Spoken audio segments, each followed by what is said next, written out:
আড্ডার পাতা। চলো গল্প করা যাক।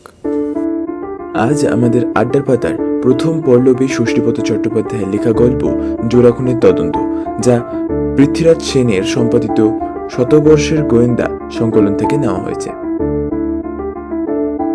ষষ্ঠীপদ চট্টোপাধ্যায় একজন ভারতীয় বাঙালি শিশু সাহিত্যিক, যিনি রহস্য ও গোয়েন্দা কাহিনী লেখার জন্য খ্যাত।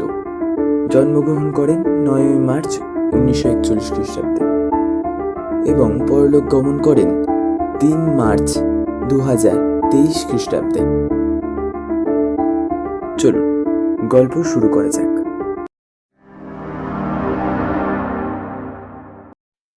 দ্বিতীয় হুগলি সেতু হওয়ার পরে মুড়িগ্রামের দূরত্ব বেড়ে গেল। আমার 4 কাঠা নিরালাবাসে শান্তি কিন্তু এখনো বিঘ্ন হয়নি। ছোট এই দোতলা বাড়িটায় রাখরিকে নিয়ে আমি বেশ শান্তিতেই আছি। আমার এখানে আশ্রয় পেয়ে অনাথ ছেলেটা যেমন একটা হিল্লে হয়েছে, আমিও তেমনি ওর মতন একজনকে পেয়ে পড়তে গেছি। সত্যি কত কাজ না করে ছেলেটা। ভোরে উঠে আমাকে কফি খাওয়ায়, তারপরে ঘর দোর পরিষ্কার করে, চা জল খাবার দেয়, দুজনের জন্য 2টো ডিম সিদ্ধ আর মাখন টোস্ট চটপট করে ফেলে। বেলা 10টার মধ্যেও রান্না শেষ করে দেয়। ছুটির দিনে অনেক কিছুই করে। খুব বিশ্বাসী ছেলে। লেখাপড়াতেও অমনোযোগী না।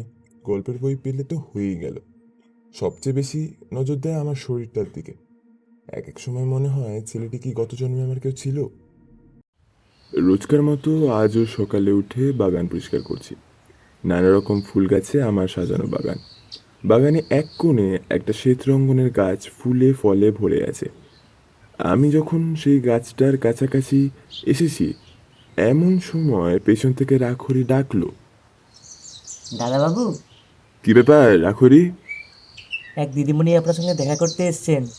আসতে বলো। একটু তাড়াতাড়ি আসুন, মনে হচ্ছে খুবই জরুরি। আমি আর একটু দেরি না করে ওর সাথে ঘরে চলে গেলাম। ঘরে গিয়ে যাকে দেখলাম তাকে দেখেই চমকে উঠলাম। এই কি সুজাতা? উজ্জ্বল শ্যামবর্ণা কিশোরী সুজাতা একটা মিনি স্কার্ট পরে সোফায় হেলান দিয়ে বসেছিল। আমার সাড়া পেয়ে অশ্রু সজল চোখে ধরা ধরা গলায় বলল, অম্বরদা, কি হয়েছে তোমার? কাঁদছো কেন তুমি? বাবা। বাবার কি হয়েছে? আর থাকতে না পেরে সুজাতা অকুল কান্নায় ভেঙে পড়ে বলল,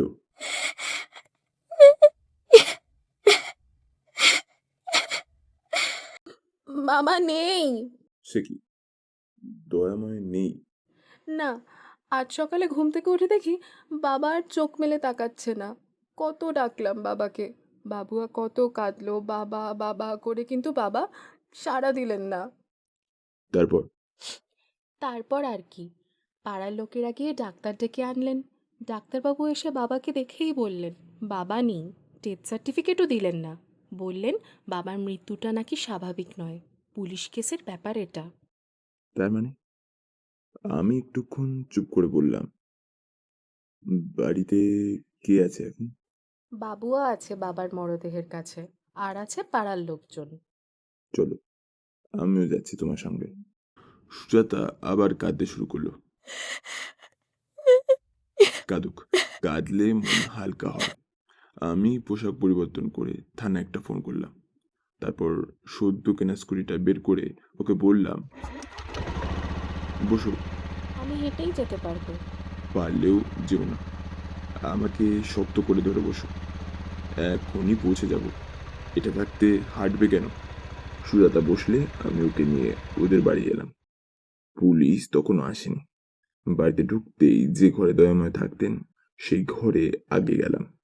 দয়াময় একজন অবসরপ্রাপ্ত অধ্যাপক, অত্যন্ত ভালো মানুষ তিনি।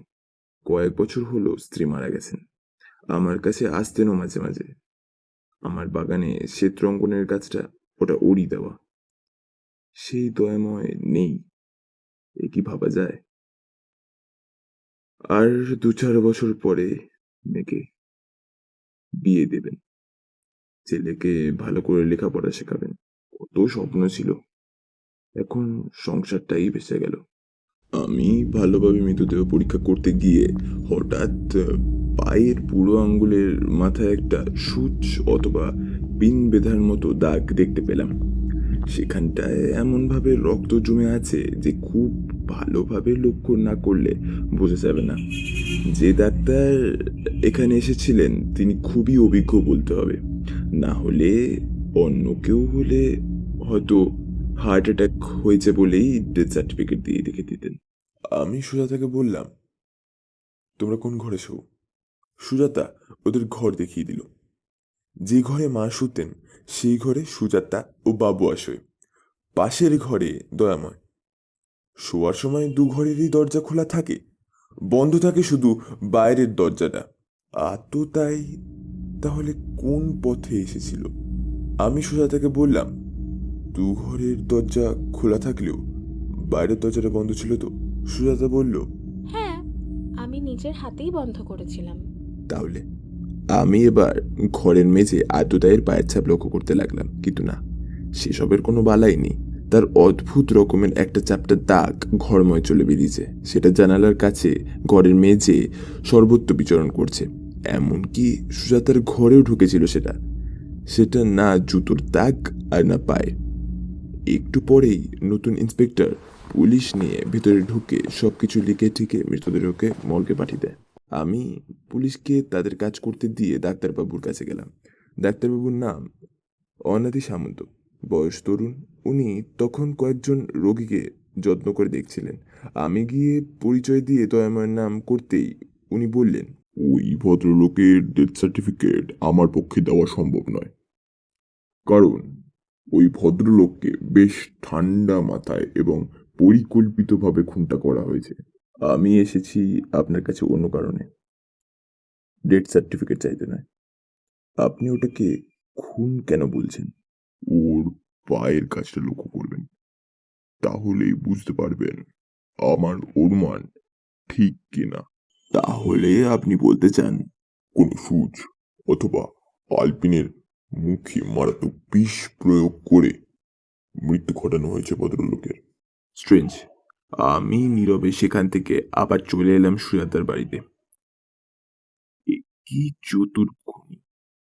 আমি এই ঘর ও ঘর সে ঘর ঢুকে সেই দাগগুলো লক্ষ্য করে ঘোরাফেরা করতে লাগলাম। মেঝে অল্প ধুলো না থাকলে এই দাগ বোঝা যেত না। হঠাৎ দাগ হয়ে যেতে যেতে সুজাতার ঘরে এসে ওর বুক সেলফের কাছে গিয়ে এমনই একটা জিনিস পেয়ে গেলাম যা দেখে বিস্ময়ের অন্ত রইল না। জিনিসটা আমি একটা পলিপ্যাকে মুড়ে যত্ন করে পকেটে পুরলাম। তারপর বিদায় নিয়ে সোজা চলে এলাম নিজের বাসায়। কোনো বুদ্ধিতেই এর ব্যাখ্যা পেলাম না। জিনিস সুজাতার ঘরে কি করে? একটু পরেই স্নান করে খেতে যাব, তারপর মর্গে যাব। নির্বাক রাখরি নতমস্তকে তার নিজের কাজে চলে গেল। আমি পকেট থেকে সেই ভয়ঙ্কর জিনিসটা বের করে টেবিলের ওপরে রেখে বাড়ি বাড়ি দেখতে লাগলাম। দয়াময়ের সৎ কাজ সেরে যখন ঘরে ফিরলাম তখন রাত 1টা। ক্লান্ত দেহ বিছানায় শুয়ে অনেকক্ষণ ধরে ছটফট করতে লাগলো। সুজাতার শুভ্র সুন্দর পবিত্র মুখখানি চোখের সামনে বারবার ভেসে উঠতে লাগলো। পোস্টমর্টমের রিপোর্টে যা পাওয়া গেছে তার সঙ্গে সুজাতার ঘরে পাওয়া জিনিসটার একটুকু পার্থক্য নেই। কিন্তু এই জিনিস সুজাতার ঘরে এলো কি করে? আমি অনেকক্ষণ ধরেই এই ব্যাপারটাকে নিয়ে চিন্তা করছিলাম। করতে করতে এক সময় ঘুমিয়ে পড়লাম। ঘুম ভাঙলো রাখুরির ডাকে। দাদাবাবু, দাদাবাবু, বাগানে একটা লাশ। লাশ! এক অজানা আশঙ্কা বুকের ভেতরে কেঁপে উঠল। আমার এখানে লাশ কি করে আসবে? কার লাশ? দয়াময় খুনের সঙ্গে কি এই হত্যাকাণ্ডের কোনো যোগসূত্র আছে? তা না হলে আদতে এই লাশটি আমার বাগানেই বা রেখে যাবে কেন? যেহেতু আমি হত্যাকাণ্ডের একজন তদন্তকারী গোয়েন্দা, তাই আমাকে ভয় দেখানোর জন্যই হয়তো এই কাজ। আমি কোন রকমের চোখ মুখ একটু জল দিয়ে ছুটে গেলাম বাগানে। এক জায়গায় একটা রক্তকরবীর গাছ ছিল, সেই গাছের নিচেই পড়েছিল লাশ। সকালে সোনা রোদ এসে তার ফ্যাকাশে মুখ লুটিয়ে পড়েছে। এরও কোথাও কোনো ক্ষত চিহ্ন নেই, শুধু কপালের ওপরে পিন বেঁধা ছোট এক টুকরো কাগজে লেখা আছে, এবার তোমার পালা। আমি চিরকুটটা পকেটে রেখে যুবকের মুখের দিকে এক দৃষ্টিতে কিছুক্ষণ চেয়ে থেকে ঘরে এসে ফোন করলাম। Hello, police station. Amar Chatterjee speak. ওদিক থেকে উত্তর আসতেই বললাম, এবার আমার পালা। তার মানে? ডক্টর সামন্ত, মানে যিনি আমাদের দয়াময় ডেথ সার্টিফিকেট না দিয়ে মৃতদেহ মর্গে পাঠিয়েছিলেন, তিনি এখন আমার বাগানে প্রাণহীন দিয়ে ঘুমাচ্ছে। তাকেও একটু কষ্ট করে মর্গে নিয়ে যান। আমরা এক্ষুনি যাচ্ছি। আমি কোনো কথা না বলে রিসিভারটা নামিয়ে রেখে দিলাম। একটু পরেই পুলিশ এলো, তদন্ত হলো। বাগানের ঘাসের গলিচায় আততায়ীর চরণ চিহ্ন বোঝা গেল না। নতুন ইন্সপেক্টর বললেন, গেটে তো তালা দেওয়া, লাশ এখানে বয়ে আনলো কি করে? আমি বললাম, কম দামি তালা তো, এমনও হতে পারে নকল চাবি দিয়ে গেট খুলে যাওয়ার সময় আবার তালা কল টিপে দিয়ে গেছে। হতে যে পারে না তা নয়। তবে মিস্টার চ্যাটার্জি, আপনি যতই বলুন, দয়াময়ের হত্যাকাণ্ডের ব্যাপারে কিন্তু আমরা মেয়েটাকেই সন্দেহ করি। সেটা আপনাদের ব্যাপার, তবে সন্দেহ করার আগে একবার অন্তত করে ভেবে নেওয়া উচিত ছিল যে কোনো মেয়ে তার বাবাকে এইভাবে হত্যা করতে পারে না, এবং ওই জিনিস সংগ্রহ করাও অল্প বয়সী একটি মেয়ের পক্ষে অসম্ভব। মোটেই অসম্ভব। মনে করুন না, এর ভেতরে আমার কি আপনার মাথায় যদি কাজ করে, তাহলে কি সত্যিই অসম্ভব? এই কথার কি উত্তর দেব ভেবে পাচ্ছিলাম না, তাই আমি চুপ করে রইলাম। উনি আবার বলল, বন্ধ ঘরের মধ্যে দয়াময়কে খুন নিশ্চয়ই ভূতে করেনি। দয়াময় খুনের ব্যাপারে যদি মেয়ে সন্দেহভাজন হয়, তাহলে এই খুনের ব্যাপারে আমাকে সন্দেহ করুন। চ্যাটার্জি বাবু, এই ব্যাপারে আপনিও কিন্তু সন্দেহমুক্ত নন। আপনার এখানে আসো বলে সবাই যখন তৈরি হয়েছে, ঠিক তখনই এমন একটা ফোন এলো যা শুনলে আপনিও চমকে উঠবেন। কিরকম শুনি? আপনি নাকি সুজাতাকে বাঁচাবার জন্য পুলিশ আসবার আগেই বাড়িতে ঢুকে অনেক প্রমাণ লোপ করেছেন, আর সামন্ত ডাক্তারকে শাসিয়েছিলেন দয়াময়ের ডেথ সার্টিফিকেট লিখে না দিলে তাকে খুন করা হবে বলে। যেহেতু সামন্ত ডাক্তার আপনার প্রস্তাবে রাজি হননি, তাই আপনিই ওকে খুন করে আপনার বাগানে ফেলে রেখেছেন, এবং যেহেতু আপনি নিজেই একজন তদন্তকারী গোয়েন্দা, তাই সন্দেহমুক্ত হওয়ার জন্য পুলিশকে ফোন করে ডাকিয়ে এনেছেন। রেগে লাল হয়ে উঠল আমার মুখটা। ঘটনা যা তাতে এরকমই মনে হয় ইন্সপেক্টরও নতুন, তাই আমাকেই সন্দেহ করছে। বললাম, ঠিক আছে, আপনি আপনার ফর্মে কাজ করে যান, আমি আমার ফর্মে কাজ করে যাব। এখন চলুন একটু চাটা খেয়ে ফিল্ডে নামা যাক। সবাই ভেতরে এলো। রাখুরিকে চা করতে বলে আমার উকিল বন্ধু রণেন্দুকে একটা ফোন করলাম। রণেন্দু ফোন ধরে বললাম, ভাই, কোনো দুশ্চক্র আমাকে ব্ল্যাকমেল করছে। এখানকার নতুন ইন্সপেক্টরও আমার সহযোগী নন, তাই ব্যাপারটায় আমি একটু তোমার সাহায্য চাই। হয়তো ওরা পরিকল্পনা করে আমাকে অ্যারেস্ট করিয়ে তদন্তের মোড় ঘুরিয়ে দেবে। সাক্ষাৎ সব বলবো, পারলে তুমি আজই একবার দেখা করে যেও। আরে দূর মশাই, আপনি কি সত্যিই ভাবলেন? আমি তো রসিকতা করছিলাম আপনার সঙ্গে। সত্যি মিথ্যে কিনা আমি জানি না, তবে আমি আমার দিক থেকে নিরাপদ করে রাখলাম। আপনি এখানে নতুন এসেছেন, আমাকে চেনেন না, তাই উড়ো ফোনের বিভ্রান্ত হয়েছেন। এতেই আপনার বোঝা উচিত ছিল এর পিছনে একটা চক্র আছে। চক্র তো একটা আছেই, তবে কিনা এই প্রাণঘাতী বিশেষ শিশি আর সূঁচটা যে আপনার টেবিলে কি করে এলো তা কিন্তু ভেবে পাচ্ছি না। দেখুন, এটাও হয়তো খুনিরা আপনাকে জালে জড়াবার জন্য কোনো না, ওটা খুনিরা রেখে যায়নি। আমি ওটাকে গতকাল নিয়ে এসেছি দয়াময়ের ঘর থেকে। সুজাতার বুক সেলফের মধ্যে ওটা ছিল। সম্ভবত সুজাতাকে জড়বার জন্যই খুনিরা এই চতুর পরিকল্পনা করেছে। সেটা আপনি পুলিশকে জানাননি কেন? আমার কাজের সুবিধার জন্য। কাজটা ভালো করেনি চ্যাটার্জি বাবু, এটা আমরা নিয়ে যাচ্ছি। চা পর্ব শেষ করে ইন্সপেক্টর তার লোকজনকে নিয়ে চলে গেল। আমি রেগে উত্তেজনায় কাঁপতে লাগলাম। একটু পরেই রণেন্দু এলো। তাকে সব কথা খুলে বললাম। সব শুনে রণেন্দু বলল, মনে রাখিস, তুই কোনো সরকারি গোয়েন্দা নয়, একজন প্রাইভেট গোয়েন্দা।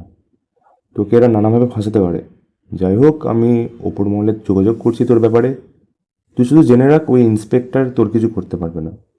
রণেন্দু চলে গেল। আমি সামান্য একটু জলযোগ করে চলে গেলাম ডাক্তার সামন্তর ওখানে। সেখানে তখন লোকজনের ভিড়। ও ডিসপেন্সারিতে যে লোকটি থাকে তাকে আড়ালে ডেকে একটু জিজ্ঞাসাবাদ করতেই সে বলল, হ্যাঁ, সামন্তদাকে হুমকি দেওয়া হয় ডেথ সার্টিফিকেট লিখে দেওয়ার জন্য। ফোন মারফত জানানো হয় রাজি হতে, উনি রাজি হননি। তাতে তার পরিণাম এই। কাল কখন থেকে উনি বাড়ি ছিলেন না? রাত 9টার পর একটি ছেলে এলো ওকে নিয়ে যাবে বলে, সেই যে গেল আর ফিরল না। দেখলে চিনতে পারবে? দেখলে চিনতে পারবো, বাজারে অনেকবার দেখেছি। এলাকারই ছেলে যতদূর সম্ভব। সঙ্গে সঙ্গে তাকে আমার স্কুটারে চাপিয়ে বড় রাস্তায় নিয়ে এলাম। তারপর বাজারের কাছাকাছি আসতেই সে বলল, ওই তো ওই ছেলেটা। ছেলেটি তখন ওকে দেখেই দৌড়। আমি ছুটে গিয়ে তাকে ধরলাম। ততক্ষণে আরো অনেক লোকজনের ভিড় ওখানে জমে গেছে। আমি ইশারায় সকলকে চলে যেতে বললাম। ছেলেটিকে একান্তে এনে বললাম, কাল ডাক্তারবাবুকে তুই কোথায় নিয়ে গেছিলিস? কার অসুখ হয়েছিল? ছেলেটি ভয় বলল, কারণ না তাহলে কেন ডেকেছিলিস? আমাকে আমাকে ডালিমদা পাঠিয়েছে, এর বেশি আমি কিছু জানি না। তুই জানিস ডাক্তারবাবুর কি হয়েছে? জানি। আমাকে ছেড়ে দিন, আমি কিছু করিনি, আপনার দুটো পায়ে পড়ছি। ডালিমদা কোথায় থাকে? ছেলেটি চুপ করে রইল। আমি ধমকে দিয়ে বললাম, বল বল কোথায় থাকে? চলুন, বাড়িটা আমি দূর থেকে দেখিয়ে দিচ্ছি। আমি বাড়ি দেখে সুজাতাদের ওখানে গেলাম। আমাকে দেখেই সুজাতা বলল, কাল থেকে পুলিশ আমাকে জ্বালিয়ে মারছে অম্বরদা। মাঝে মাঝে আসছে আর এমন ধমকাচ্ছে যেন বাবাকে খুন আমিই করেছি। আমি সব জানি, তবে কয়েকটা কথা তোমাকে জিজ্ঞাসা করব, তুমি ঠিক ঠিক উত্তর দেবে কিন্তু। বলুন। তোমাদের আত্মীয় স্বজন সত্যি কি কেউ নেই কোথাও? না, এক দূর সম্পর্কের কাকা আছেন, তিনি শিবপুরে থাকেন, যোগাযোগ রাখেন না। তুমি ডালিমকে চেনো? ডালিমের নাম শুনতেই চমকে উঠল সুজাতা। বলল, চিনি। এই ব্যাপারে কি ওর কোনো হাত আছে? তোমাকে যা জিজ্ঞাসা করছি তার উত্তর দাও। গত বছর কালী পুজোর সময় ডালিম আমার বাবার কাছে 1001 টাকা চাঁদা চায়। বাবা দিতে রাজি হননি বলে ডালিম বাবাকে শাসিয়েছিল। এরপর এখানে বাজার করতে বা ব্যাংকে এলে মজা দেখাবে বলে ওখানকার ব্যাংকের লকারে আমাদের গয়না এবং স্থায়ী আমানতে টাকাও আছে অনেক। ডালিমের এক পরিচিত লোক ওই ব্যাংকে কাজ করে, সম্ভবত তার মারফতই জেনেছে ডালিম। তারপর একদিন আমি বন্ধুদের সঙ্গে কথা বলতে বলতে স্কুল থেকে ফিরছি। ডালিম হঠাৎ খুব জোরে স্কুটার চালিয়ে আমাকে ধাক্কা দিয়ে ফেলে দেয়। ভাগ্য ভালো যে হাত পা ভাঙেনি, পড়ে গিয়ে একটু চোট পেয়েছিলাম শুধু। পরদিন বাবা ওদের বাড়ি গিয়ে ওর বাবাকে অভিযোগ করলে আমার বাবাকে উনি দারুণ অপমান করে তাড়িয়ে দেন। বলেন জলে পাশ করে কুমিরের সঙ্গে বিবাদ না করতে। তোমার বাবা থানায় গেলেন না? বাবা হয়তো বেশি ঝামেলা চাননি। আর থানার কথা বলছেন তো, ডালিমের বাবাকে জানেন? কে শুনি? সুজাতার মুখে নামটা শুনে মাথা গরম হয়ে উঠল আমার। বললাম, বুঝেছি, সেই জন্যই ইন্সপেক্টরের অত দেমাক। পেছনে তাহলে ঘুঘু আছে। ঠিক আছে, বুকুর ফাঁদও আমি পাচ্ছি। এরপর বাড়ি এসে খাওয়া দাওয়া করে সামান্য কিছু বিশ্রাম নিয়ে আবার গেলাম গোয়েন্দাগিরি করতে। ডালিমের বাড়ির পাশ দিয়ে দু একবার যাতায়াত করে একটা দোকানে বসে ওর সম্পর্কে খোঁজ খবর নিলাম। দোকানদার বলল, অত্যন্ত মন্দ চরিত্রের ছেলে হলো ডালিম, বাপ দুষ্টু চক্রের লোক, তার ওপর অন্য ক্ষমতাও রাখেন, কাজেই ছেলের উচ্ছন্নে যাওয়ার পথ একেবারে পরিষ্কার। এখন ওরা একটা ওই গিরিদের কারখানা খুলেছে ওই পাজি সঙ্গী নোলাকে নিয়ে, তাও আবার লোকের থেকে অ্যাডভান্স নিয়ে ডেলিভারি ঠিক মতো দেন না। এই নিয়ে রোজই ঝামেলা লাগে। এই দেখুন নোলা আসছে, ও দুটো পায়ের আঙ্গুলি নেই, খুঁড়িয়ে খুঁড়িয়ে হাঁটে। আর কিছুই শুনবা দরকার নেই আমার। গিরিলের দোকান শুনতেই শরীরের মধ্যে বিদ্যুৎ প্রবাহ শুরু হয়ে গেছে। দয়াময়ের ঘরগুলো সব জানলায় তো গিরিল দেওয়া, অথচ একবারও সেগুলো পরীক্ষা করবার কথা মনেই হয়নি কারোর। আমি আর এক মুহূর্ত দেরি না করে সুজাতাদের বাড়িতে চলে এলাম। যা ভেবেছি তাই। শিয়রের জানলার গ্রিলটা নড়বড় করছে। আততাই এই পথেই এসেছিল। যাওয়ার সময় চোখে ধোয়া দেবে বলে গ্রিল আবার ফিট করে একটা দুটো স্ক্রু আলগাভাবে লাগিয়ে পালিয়েছে। সফলতার আনন্দে আমি তখন দারুণ উৎসাহিত। সুজাতাকে একটু সাবধানে থাকতে বলে সোজা চলে এলাম রণেন্দুর বাড়ি। ওকে সব কথা খুলে বলতেই ও বলল, এখন ছলে কৌশলে নীলোর জবাববন্দি নিয়েই ডালিমকে ফাঁদে ফেলতে হবে। সরাসরি ডালিমকে আক্রমণ করাটা ঠিক হবে না। হাজার হলে ওর বাবার নাম ডাকের ব্যাপার আছে তো, হুটিরও জোর আছে। এই কাজটা তাহলে তোকেই করতে হবে ভাই, আমি আড়ালে থাকবো। তাই থেকো। ওদিকে কাজ কিছু এগোলো? উপর মহলে কথাবার্তা হয়েছে। সদর দপ্তরে কিছু সাদা পোশাকের পুলিশ এখন ঘোরাফেরা করছে বাড়িটার আশেপাশে। ধন্যবাদ।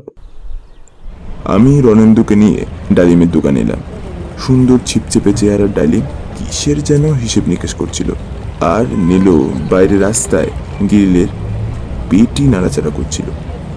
রণেন্দুর গাড়িটা ছিল বড় রাস্তায়, আমার স্কুটার আমার কাছে। পরিকল্পনা মতো আমি দূরে দাঁড়িয়ে রইলাম। রণেন্দু গিয়ে নীলোকে বলল, এই যে ভাই, একবার আমার বাড়ি গিয়ে একটা গেট আর কয়েকটা জানলার মাপ নিয়ে আসতে হয়েছে। এখন হবে না, কাল সকালে আসবেন। কাল আমি থাকবো না রে ভাই, আমি এখনই গাড়ি করে নিয়ে যাব, নিয়ে আসবো। অ্যাডভান্সও দেবো 2000 টাকা। কোথায় আপনার বাড়ি? বেশি দূর নয়, ওই যে নতুন কোয়ার্টারগুলো হচ্ছে ওর পাশেই। ডালিম ভিতর থেকে বলল। যা নিয়ে চট করে। রণেন্দু নলেকে নিয়ে চলে যাওয়ার পর আমি ইচ্ছে করে ডালিমের দোকানের সামনে স্কুটিটা থামালাম। তারপর আর চোখে একবার ওর দিকে তাকিয়ে দেখলাম। ডালিমের মুখ তখন শুকিয়ে এটুক। রণেন্দুর গাড়িটা একসময় দয়াময়ের বাড়ির সামনে এসে থামল। ওদের অনুসরণ করে আমিও তখন এসে গেছি। গাড়ি থেকে নেমে বেরিয়ে তাকাতেই আতকে উঠল নীলো। তারপর বিকট একটা চিৎকার করে শুরু করলো প্রাণপণে ছুট। কিন্তু যাবে কোথায় বাছাধন? সাদা পোশাকের পুলিশরা ধরে ফেলবে না তাকে? তারপর 2-4 গা দিতেই আমিও কাছে গিয়ে চুলের মুঠি ধরে বললাম, কিরে আমাকে চিনতে পারছিস? নলো আমার পা দুটো জড়িয়ে ধরে বলল, খুব চিনি দাদা, কিন্তু আমার কোনো দোষ নেই। সবের মূলে ওই ডালিম, ওই আমাকে দিয়ে এইসব কাজ করিয়েছে। আমার বাগানে সামন্তের লাশ ফেলেছিল কে? আমরা দুজনেই ছিলাম।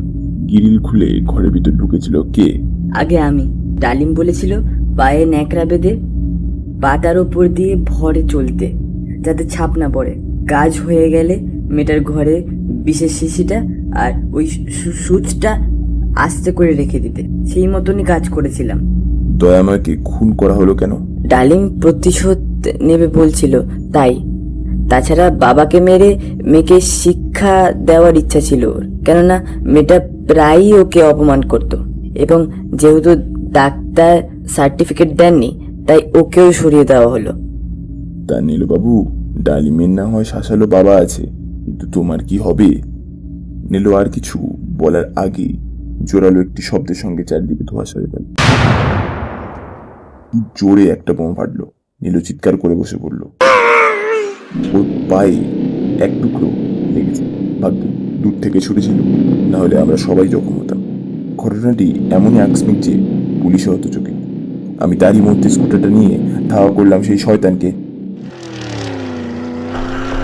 আমি ওর অনেকটাই কাছে গিয়ে বললাম, যতই চেষ্টা করো তুমি পালিয়ে বাঁচবে না ডালিম। তুমি যে খুনি তা প্রমাণ হয়ে গেছে, তাই ভালো চাও তো এখনো ধরা দাও। ডালিম অনেক জোরে স্কুটি চালাচ্ছিল। আমার কথা শুনতে পেল কিনা কে জানে। একবার শুধু ঘাড় বেঁকিয়ে আমাকে দেখে আরো স্পিড নিল। নবনির্মিত ভিডিও সেতু পথ ধরল ডালিম। আলোকময় সজ্জিত সন্ধ্যার রাত্রে সেতুর ওপারে এক মরণ অভিযান। আমাদের দুজনেরই স্কুটি তখন প্রচন্ড গতি নিয়েছে। ধরা পড়বার ভয়ে ডালিম এত জোরে স্কুটি চালাচ্ছে যে ওর সঙ্গে আমি পেরে উঠছি না। আমার কাছে অটোমেটিকটাও ছিল, কিন্তু এইরকম অবস্থায় সেটা ব্যবহার করাও আমার পক্ষে অসম্ভব। সেতুর দুপাশে জনতা তখন আমাদের স্কুটির দৌড় দেখছে। আতঙ্কিত জনতার চোখে সামনে ডালিমের স্কুটিটা টোলের দিকে না গিয়ে হঠাৎ রং সাইডে ঘুরে যেতেই অন্যদিক থেকে একটা ভারী ট্রাক এসে ধাক্কা মারল সেটাকে।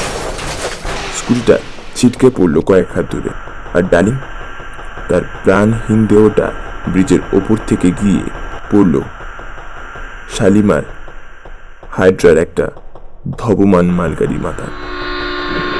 হই হই করে অনেকেই ছুটে আসে, তখন পলাতক লরিটাও চোখের পলকে বেপাত্তা, আর ডালিমের দেহটা মালগাড়ির মাথায় শুয়ে কোথায় যে চলে গেল কে জানে। অপরাধী তার শাস্তি পেয়েছে। শত্রুর শেষ দেখে আমিও ফিরে এলাম। আমি যখন ফিরে এলাম, নেলোর হাতে তখন হাত করা, চারিদিকে ঠিক ঠিক করছে পুলিশ। সেই ইন্সপেক্টরও এসছেন। আমি ডালিমের ব্যাপার বিবৃতি লিখে ওর হাতে দিতেই তিনি বললেন, আমি আপনাকে ভুল বুঝেছিলাম মিস্টার চ্যাটার্জি, আপনি আমাকে ক্ষমা করবেন। আমি হাসলাম আর বললাম, কি আশ্চর্য, ক্ষমার প্রশ্নই ওঠে না। আপনি আপনার কর্তব্য পালন করতে এসে যা করণীয় ঠিক তাই করেছেন। সে রাতে দয়াময় বাড়ি পুলিশ পাহারা রেখে সুজাতা ও বাবুয়াকে আমার বাসায় নিয়ে এলাম। পরে ওদের ব্যাপারে ঠান্ডা মাথায় চিন্তা করে কিছু একটা করা যাবে। এখন তো ওরা আশ্রয় পাক। এতক্ষণ আপনারা শুনছিলেন জোড়া খুনের তদন্ত, গল্পে অম্বর চ্যাটার্জি, ডক্টর সামন্ত ও নীলুর কণ্ঠে আমি নীল দাস, ইন্সপেক্টর ডালিম, রণেন্দু ও রাখরির কণ্ঠে সন্দীপ মণ্ডল, সুজাতার কণ্ঠে রাজু শ্রীনাথ। গল্প সম্বন্ধে আগে জানতে হলে আমাদের ডিসক্রিপশন বক্সে দেওয়া ইনস্টাগ্রাম ও ফেসবুকের অফিসিয়াল পেজটি ফলো করতে ভুলবেন না।